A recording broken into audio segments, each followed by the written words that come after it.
Yes, you've got two. Yes, yes, first. Have you got two of them? I've got 5 of them. Right.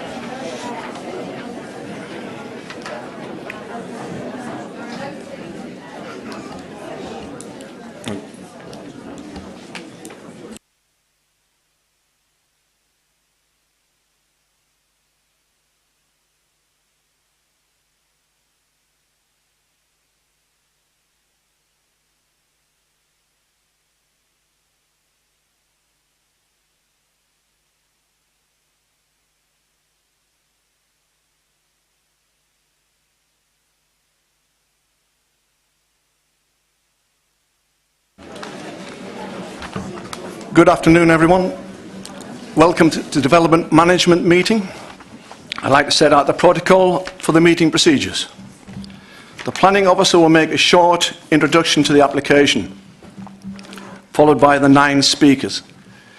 Each speaker is allowed 3 minutes. It is important to note that once they're finished, they will not be asked to speak again.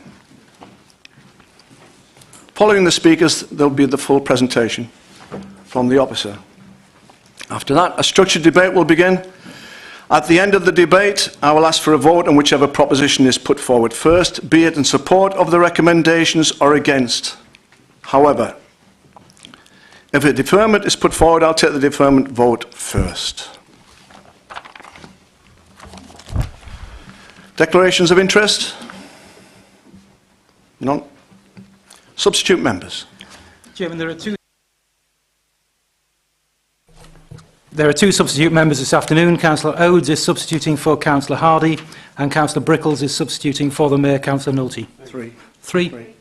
And Councillor Ackroyd is substituting for Councillor Pounder. Councillor Pounder. Thank you. Okay. Start with the introduction.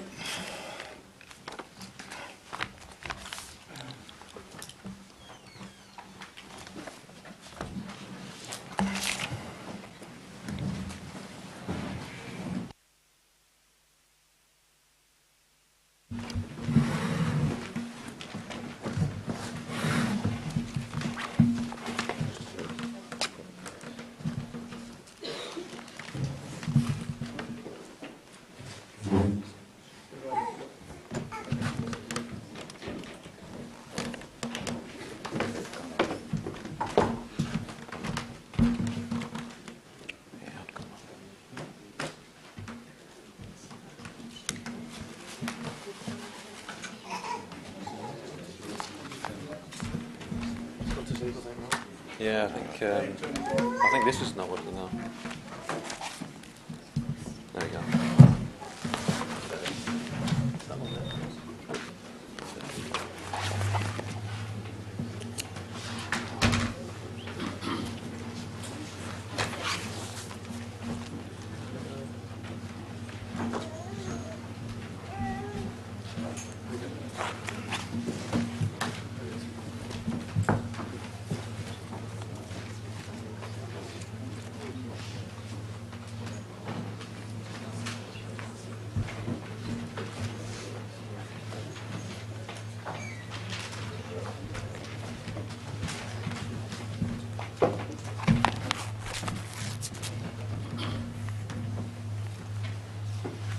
Okay, good afternoon. This is an application for a traveller's site with 4 pitches, 8 caravans in total, situated on the edge of the settlement of Newton. The site is within the red line on the location plan.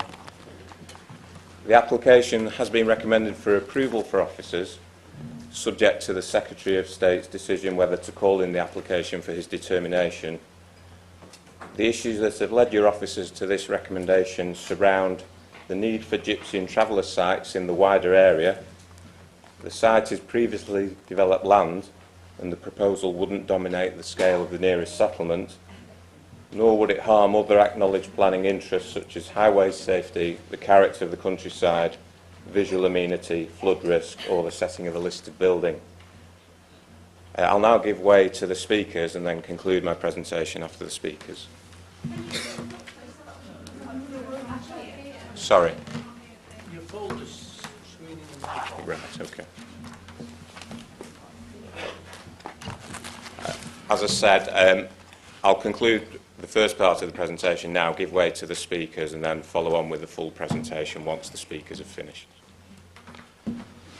Like I said, we've got 9 speakers. Peter Tufnell is first.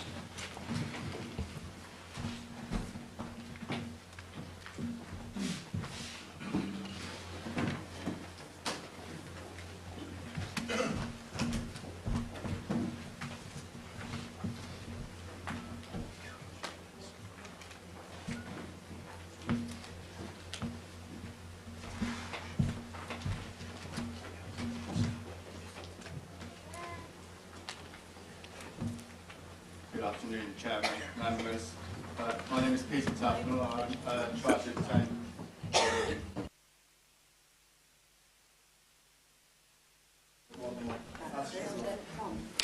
Good afternoon, Chairman and members. My name is Peter Tufnell, and I'm a Chartered Town Planner.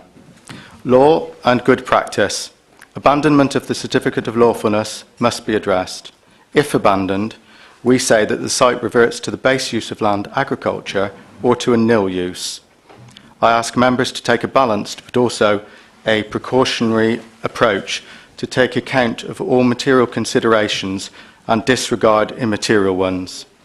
The duty under Section 66 of the Listed Buildings Act to have special regard to setting must be properly discharged.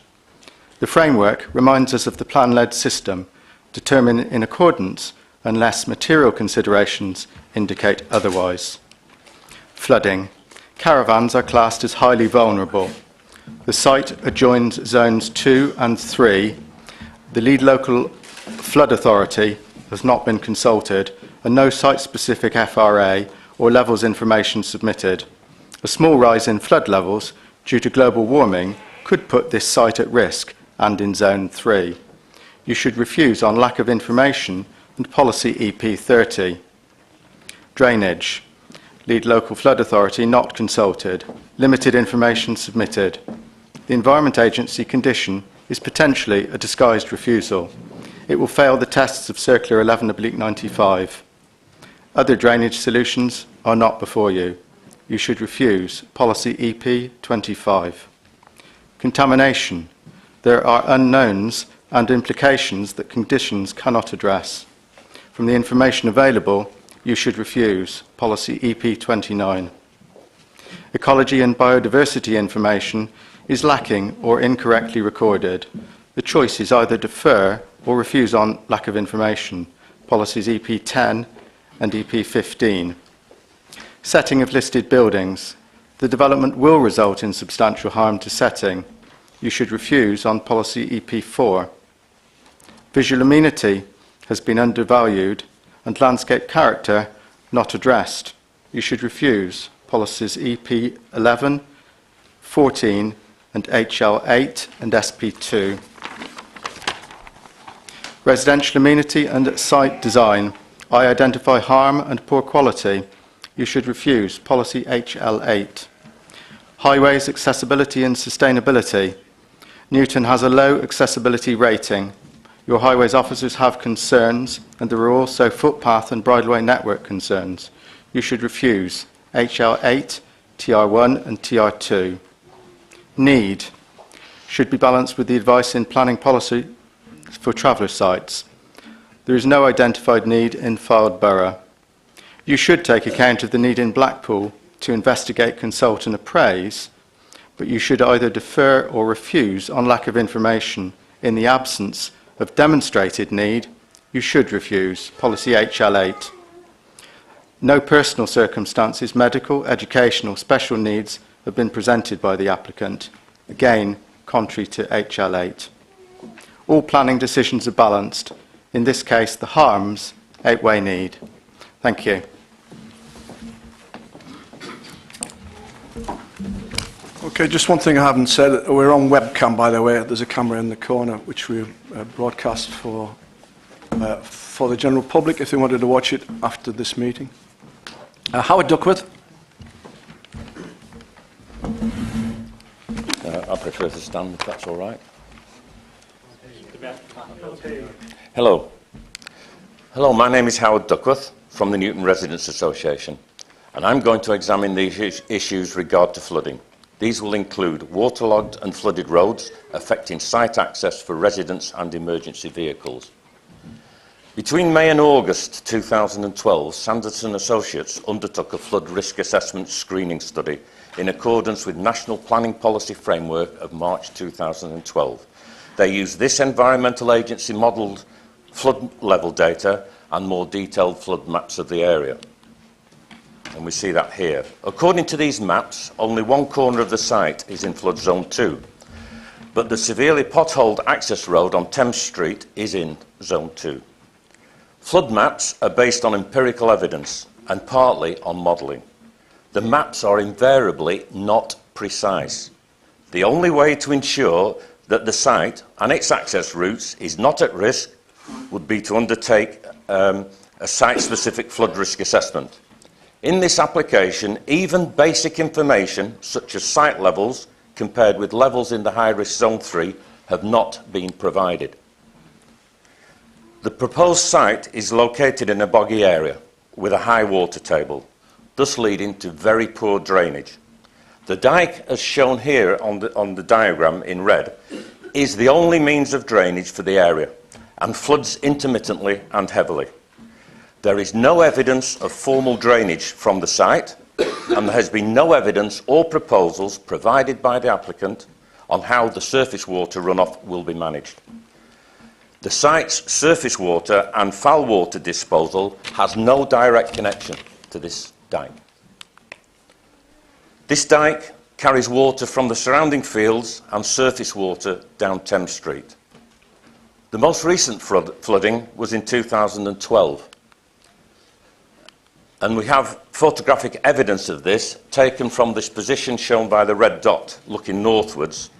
And you can see here in this picture, you can't actually see the dike. It's actually on the left there, looking north to the site. The next photographic evidence is taken from, it's looking directly at the site's access lane from the position shown in red on the diagram here. And you can see Thames Street running down to the site is completely flooded. And now you can see that the site itself has standing water. Fylde Council should not allow people to live in vulnerable caravans on a site with documented evidence of flooding, in particular with regard to access and egress risks for residents and emergency services. It is our conclusion that the development should be refused on flood risk and drainage grounds due to lack of evidence and information provided to deal with the residual risk of surface water flooding. Thank you.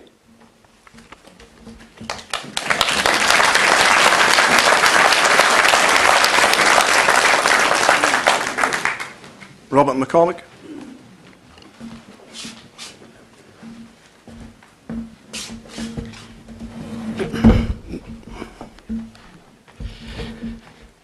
Good afternoon. The proposed caravan site is on the south side of Newton Village as shown on the map, with a sewage treatment plant in the southwest corner. To the west of the site is a buried closed drain running north-south, which connects with another buried closed drain which runs east-west. Both drains are on adjacent land, which is privately owned and with no agreed access. The westerly closed drain joins an open dike, which is privately maintained, and which runs south to Newton Marshes and the Ribble Estuary. Both of these are sites of special scientific interest and have ecologies that are very sensitive to incorrectly treated effluent. The proposal before you is for a packaged sewage treatment facility capable of treating sewage generated up to only 18 persons. The preferred method of sewage disposal is by connection to the main sewers, but as advised by United Utilities, the nearest sewers on Grange Lane are overloaded. To access sewers further away that do have capacity, and that's the Oak Lane, Brining Lane junction, would be a long run. It's up 8 metres vertically, and you'd require a powerful 3-phase pumping station. It's uneconomical. The next preferred method of sewage disposal is to discharge to a soakaway. However, due to the small size and density of the site, it would not be able to meet the building regs par HH2. In addition, due to the boggy nature of the site and the elevated water table, it would fail a percolation test.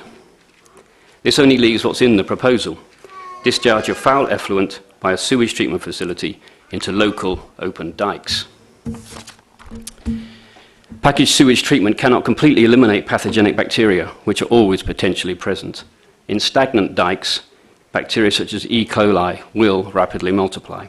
This representative photograph was taken yesterday. It shows just how little water there is in the dike in which the treated effluent is proposed to flow.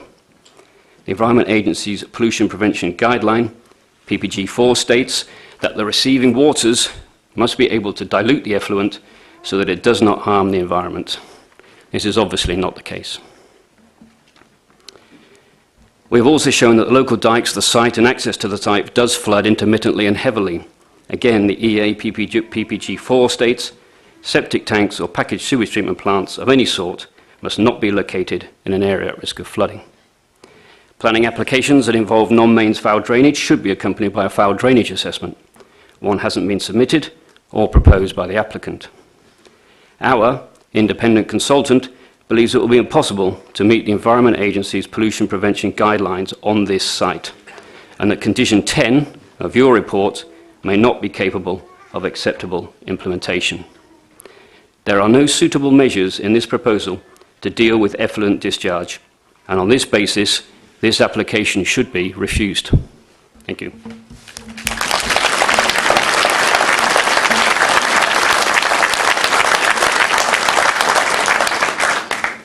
Derek Ingham, please. Ingram, sorry.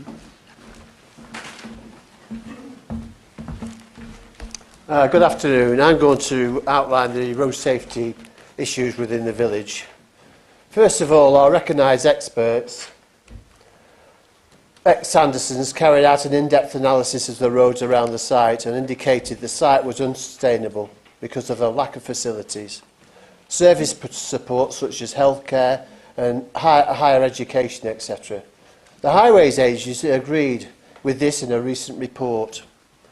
There are many road safety issues within the access roads around the proposed development. Thames Street is narrow, 2.8 metres in parts, unlit and in poor condition. Features poor sight lines at junctions and has steep inclines which are hazardous in the winter. To compound this situation, Thames Street is shared with pedestrians, cyclists, horse riders with no verges of footpaths. It is also used for agricultural access, and there is herding of cattle and sheep, causing conflict on this recognised bridleway. If this development was to go ahead, you would see today's light traffic usage increase significantly. We have modelled this on the hard-on data, and it shows an increase of 30 vehicle movements in a typical day, many of these featuring 3.5-ton trucks. Fylde Council have applied some conditions, such as a limit of 23-foot caravans and 3.5-ton vehicles. However, we feel that these conditions are unenforceable, because let's face it, who is going to enforce them? Fortunately, the Highways Agency share our concerns and have mandated 3 conditions: that there should be tarmac 5 metres inside the site, upgrading of 10th Street and installation of street lighting, the scheme to be completed before other works commence, incurring great uneconomic expense. These photographs here show poor sight lines, boggy areas which are unacceptable, ice and snow which occurs in the winter times, cattle herding and inadequate access.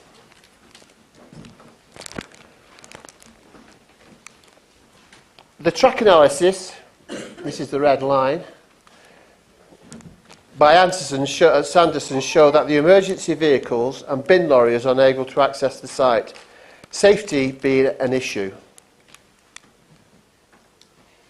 This analysis was deemed as not ideal by the Highways Agency, was modelled for 4x4 Land Rover type vehicles and 23-foot recreational caravans. If towed a 3.5 tonne truck with a usually wider gypsy caravan, this track analysis would fail on both routes. With these safety issues in mind, this application should be refused. Thank you.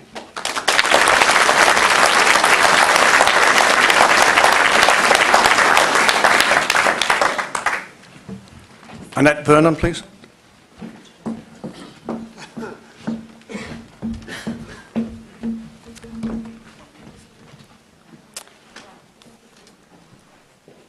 This is the poor standard of design that has been submitted by the applicant for the site. It is not to scale and appears to be an attempt to cram as many caravans onto the site as possible. This design should have been brought to your attention and the expectation of 4 families and 8 caravans removed, because on even the cursory examination of design standards in this area, this site plan could not be achieved. Westby may have been floated to you as a site that Thames Street could equate to. These are copies of the more professional Westby designs. The intensity of the Thames Street plan even is more than twice that has been allowed at Westby. And Westby has drains and all the facilities. It is set back from the road. You do not have to drive to the heart of a settled residential community to get to it. The road is properly surfaced with passing places. The land has not been found to be contaminated. The site is not overlooked by residential properties. As you will have seen from your visit to Thames Street, no amount of screening will resolve the visual and acoustic amenity impacts for the houses on Grange Lane, adjoining and overlooking the proposed site. And some of those buildings are listed. Officials will no doubt tell you that once approved, they will look into this design. See the bottom of your page 31. They also say in this paragraph that conditions, and by this they mean all conditions, not just design conditions, highways, sewage, drainage, contamination, etc., will be in accordance with Circular 1195. I'll just quote from that circular. Conditions should only be imposed where they are both necessary, reasonable, as well as enforceable. It then goes on to say, in considering whether a condition is necessary, authorities should ask themselves whether planning permission would have to be refused if the conditions of that requirement could not be met.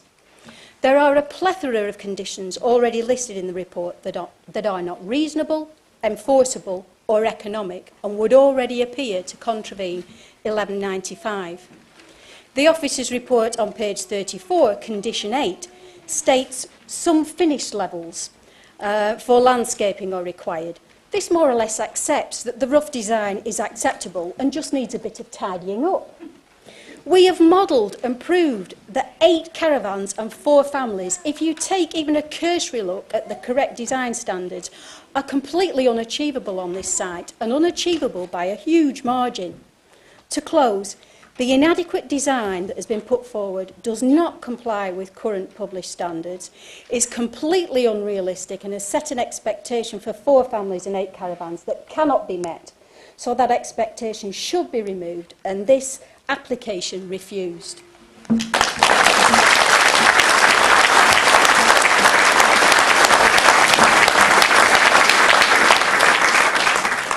Julie Mottram, please. Thank you. Good afternoon. My name is Julie Mottram. I am here representing today the Newton Residents Association, and in my role also as a Health, Safety and Environmental Advisor with professional certification through the Institute for Environmental Management.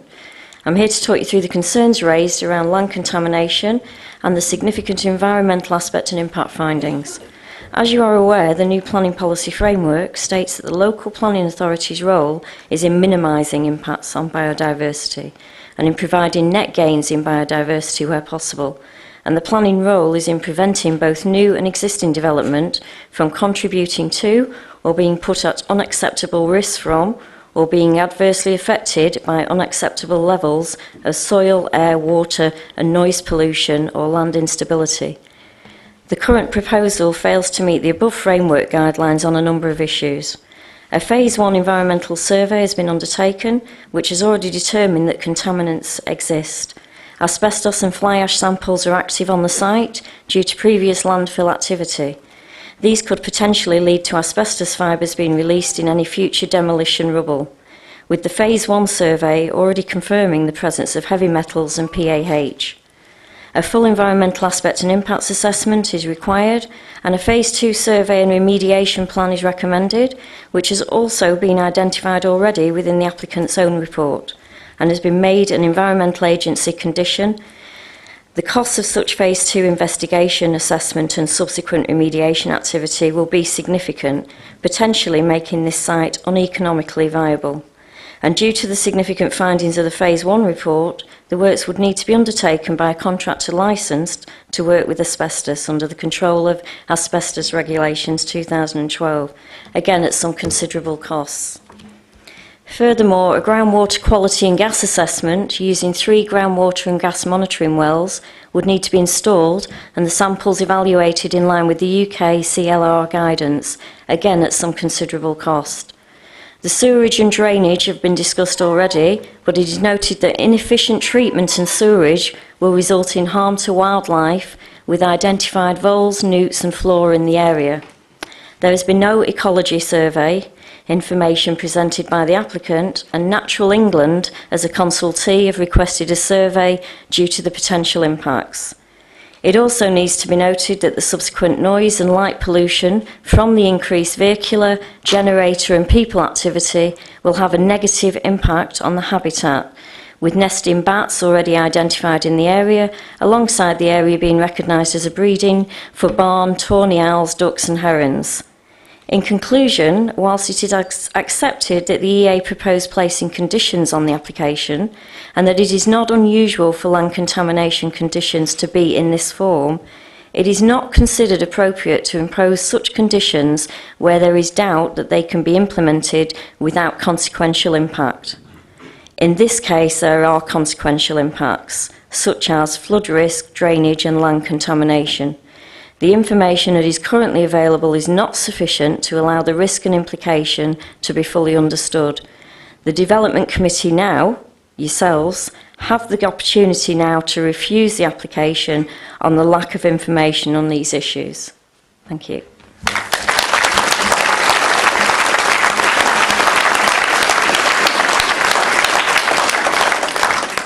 Norman Harris, please.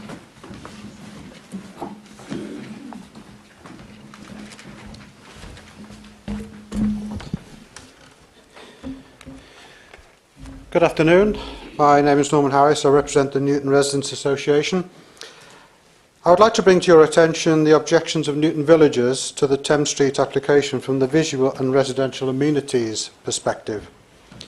Many of these aspects of the site application are in conflict with policy HL8 of the Fylde local plan. And I quote from the Planning Policy for Traveller Sites, March 2012, sites should protect local amenity and environment. The Thames Street application would adversely affect the open and undeveloped rural character of the area, especially when considering the close proximity to existing properties and the detrimental effect of 4 extended families, 8 large caravans together with the associated works, vehicles, cars, generators and the necessary nighttime illumination. The applicant's site is about 8 metres below the development line of Grange Lane, so the site itself will have very little privacy. The existing fencing erected by the applicant and consequent earth banks, which we believe contain contaminants such as asbestos, are visually offensive to the owners of the properties adjoining the site. The aerial pictures you can see show how green this land was. This is the year 2000, before the work was undertaken by the applicant. There's the site. The back gardens of at least 6 properties on Grange Lane adjoin the site. 2 of these properties are Grade 2 listed buildings. And the buildings, there is a duty to consult with English Heritage before significant changes to the surroundings, like this application, can be undertaken. This has not happened. The visual amenity on the properties on Grange Lane will be seriously affected as the site is overlooked by the local residents living on Grange Lane. The bridleway is also impacted. There is concern by residents, particularly along Browning Lane, Grange Lane, Oak Lane and School Lane, about increased vehicular movement of trucks and vehicles, allowing large caravans generated by families arriving at and leaving the site. The area of the village is quiet with this proximity to open countryside. There are concerns over the noise pollution this site would produce. Apart from noise associated with vehicular movement along Thames Street with cars, trucks and caravans, there's the problem of generating electricity. There is limited electrical capacity on this site and a generator set running during the day for normal power requirements and at night for both the additional lighting and sewerage treatment would create a significant noise problem. The area provides a significant recreational amenity for many villages, including horse riders. There are many stables nearby, and Thames Street is a recognised Fylde coast bridleway used regularly by up to 80 horses. Dog walkers use it a lot, and it is a safe play area for village children. It is also part of the Millennium Way, a local walking route. For these reasons, we believe the site is totally unsuitable and the application should be refused rather. Thank you.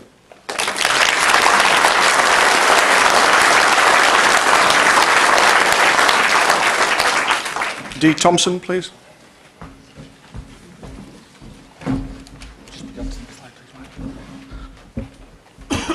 Hello, my name is David Thompson. I'm here today to talk about the need aspects of this particular application. I'll be starting on the top left-hand corner with regards to the application not being compliant. Policy HL8 and PPFTS specify that a need must first be demonstrated.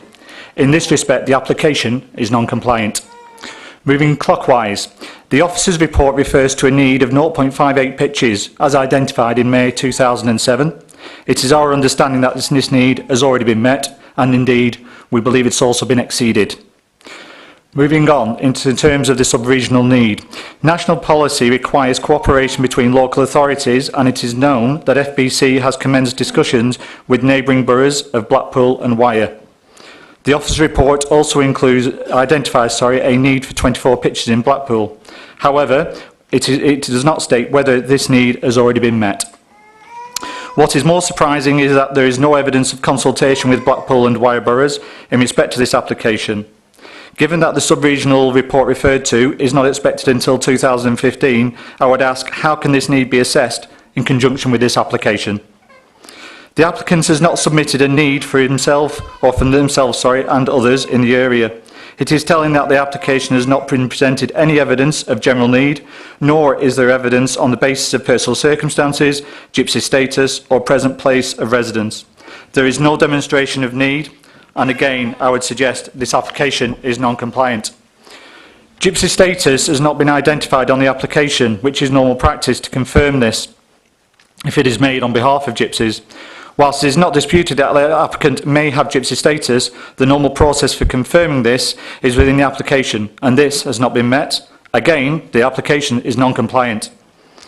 Finally, in terms of conditions, there are no conditions within the officer's report with regards to need in terms of named families. In the Westby development, which was mentioned earlier, condition 4 stated, the occupation of the site be carried out only by the existing residents as specified in the approved schedule of names and their resident dependents. Despite multiple requests by the NRA to the planning authorities, the application is not supported with a list of families or intended resident dependents, nor is there any evidence of any scheme being submitted. This may leave the site open to change and potentially could become transit in nature. To summarise, the officer report reflects the needs which have not been met or agreed and is only going to be reported on in 2015. The report also has been, the report does not reflect the needs of aspirations of the wider community either, as detailed in the Parish Council objection, which is on page 8 of the officer's report, paragraph 1. Before I make my final statement, I would also say as a result of the late notification of this meeting, we have also received a petition on behalf of a local wider community, as they were totally unaware of this particular application going through. I would like to submit that to the Chairman after I speak.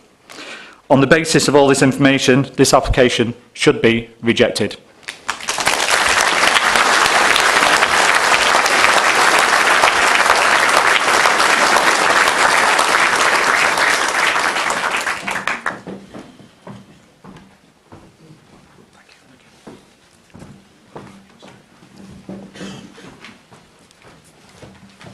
Michael Gornall, please. I'll present from here if that's okay. Fine. So I'm going to present really a summary of all the points that have been raised so far today. I'm going to raise, I guess, a summary of all the points that have been made to date. Can everybody hear me? Okay. Can you hear me now? Okay. So, the summary. There is significant evidence that the site and the surrounding area is subject to regular flooding. It can be demonstrated that an effective and compliant sewerage and drainage scheme cannot be achieved on this site to meet EA stipulated conditions. The land is contaminated. A Phase 2 survey is required, it's an EA condition, and must be carried out effectively. The cost and practicalities of its remediation could make the site uneconomic. Need. There is no documented need for additional pitches for gypsy travel accommodation within the Fylde today. Insufficient information has been received to demonstrate that the wider need outside of Fylde outweighs the significant harm highlighted with this case. Significant conflicts exist with policy HL8, an area which the officers' report treats surprisingly superficially. This development, if approved, will cause substantial harm to the visual amenity and is contrary to SP2 and many HL8 criteria. The site will have a dominating and adverse effect on the Grange Lane properties that directly overlook this site. This development is harmful to the setting of two Grade 2 listed buildings. This is contrary to policy, and it is very telling that Fylde Borough Council have not carried out their statutory duty to pay special regard to protect such buildings by consulting English heritage. No information has been submitted to demonstrate that ecology and biodiversity interests will be protected despite a consultee request from Natural England.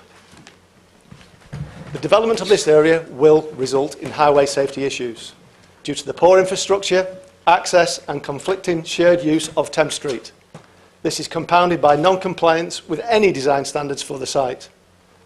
The conditions imposed by the Highways Agency to address this would render the site uneconomic and would require further consultation with residents. The Highways Agency also agree with NRA and Sanderson Associates and believe the site is unsustainable. Members, if you remember, Rail Green was refused on those grounds. There are many and varied conditions associated with this application, EA, highways, to name just a few. To recommend approval, the planners are in fact in breach of Government Circular 1195. Conditions must only be imposed where they are both necessary, reasonable, and that means economic and can be met, as well as enforceable. Many of the conditions imposed do not meet these criteria. In fact, the significant proportion of the detail required for this scheme is provided by conditions, and hardly any of it within the applicant's submission. For Fylde Borough Council planners to be recommending such an immature proposal, lacking in information, has been met with disbelief by the experienced consultants we've engaged. Human rights. The planners' report, quite rightly, dedicates significant contents to referencing the rights of gypsies and travellers. However, Article 8 of the Human Rights Act also specifies the right to have respect for your home will also cover the right to enjoy your home without interference or intrusion. In the 36 pages of this report, there is not one single reference to the rights of the much larger population of existing residents nearby this development. What about the socio-economic harm and the loss of amenity these people will suffer if this development goes ahead? I always understood our local authority had a duty of care for its ratepayers. What is happening in this case? Based on the weight of arguments which we have presented, there are two routes available for you as our development committee. You can sacrifice this settled community within Fylde Village to meet an implied sub-regional need via a development plan which will inflict substantial and permanent harm. Or, and this is the view of Newton Residents Association, you can consider the points we've raised against the application and resoundingly refuse it as an ill-prepared and inappropriate development. Thank you.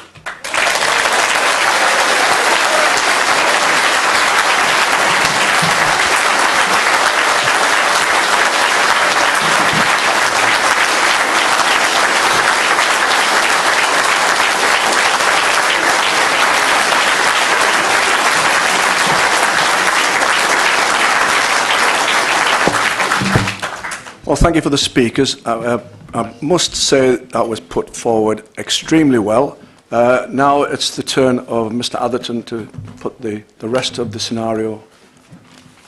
And following that, there'll be the open debate.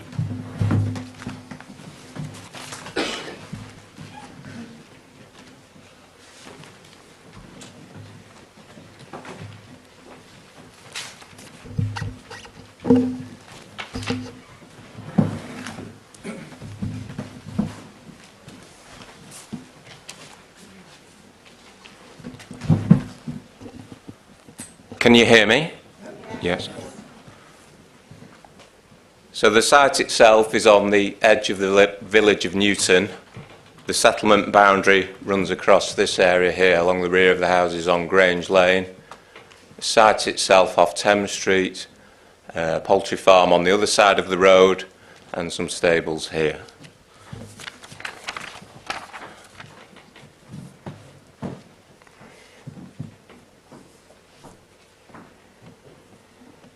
So this aerial photograph shows the site itself as hard standing in this area, with Thames Street running around here and Grange Lane across here.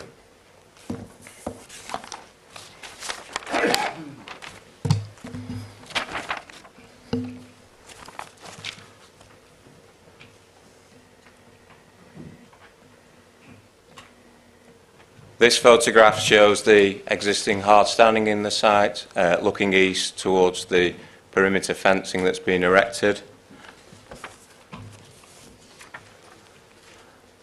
And again to the north, looking towards the north, towards the bund and the perimeter fencing and the rear of the houses in Grange Lane.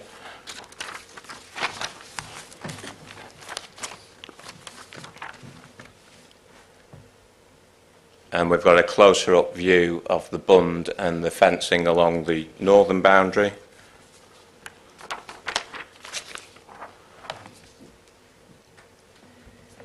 And some of the hard standing that remains on site from previous use.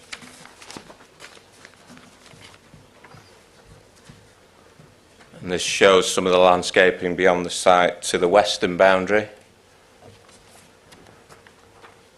And then looking south beyond Thames Street to the landscaping beyond and the poultry buildings behind there.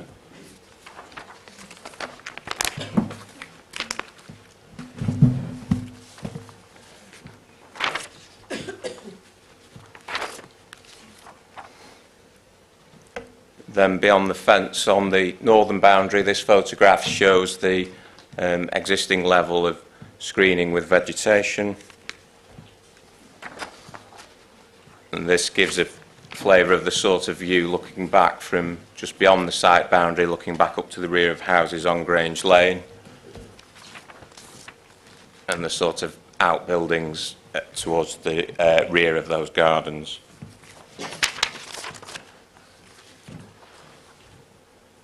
A photograph of Thames Street itself without any traffic in it. Then looking back along Thames Street northwards towards the junction with Grange Lane and the junction there. And then Thames Street looking southwards from Grange Lane. At the other end of Thames Street, that's a view looking southwards.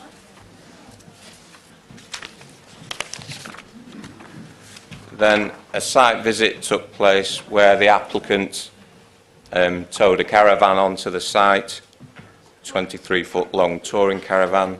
That's the caravan heading northwards along Thames Street,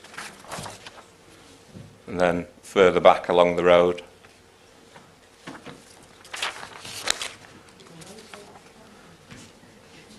And that's the applicant leaving the site.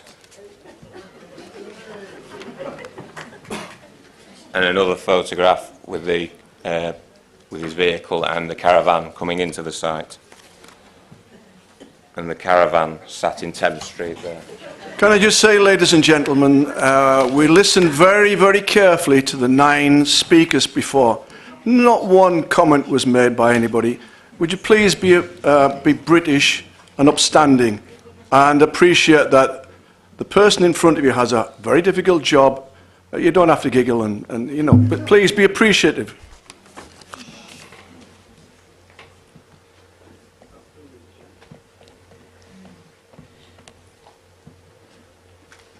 So we've got the proposed site plan here with 4 pitches and 8 caravans in total. Proposed amenity building in this area, the landscape mound along the northern boundary, fencing around the perimeter, the altered site access and the proposed packaged sewage treatment plant in this area. Elevations have been provided of the proposed amenity building within the site, which would be constructed of brick and tile.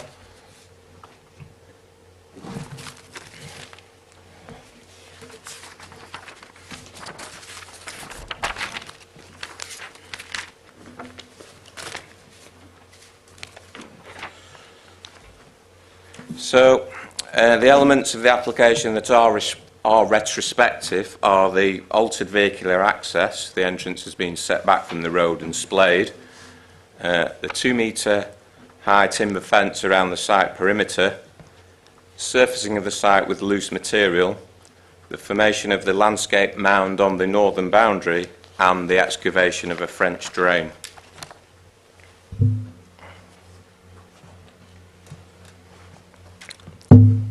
So turning now to the relevant issues and the need for traveller sites. The sub-regional gypsy and traveller accommodation assessment was published in May 2007 and identified a need to provide 0.58 pitches in the period up to 2016 in the borough of Fylde. However, with the later publication of the National Planning Policy Framework and the duty to cooperate with neighbouring authorities, there's an obligation to examine needs on a wider level. This includes considering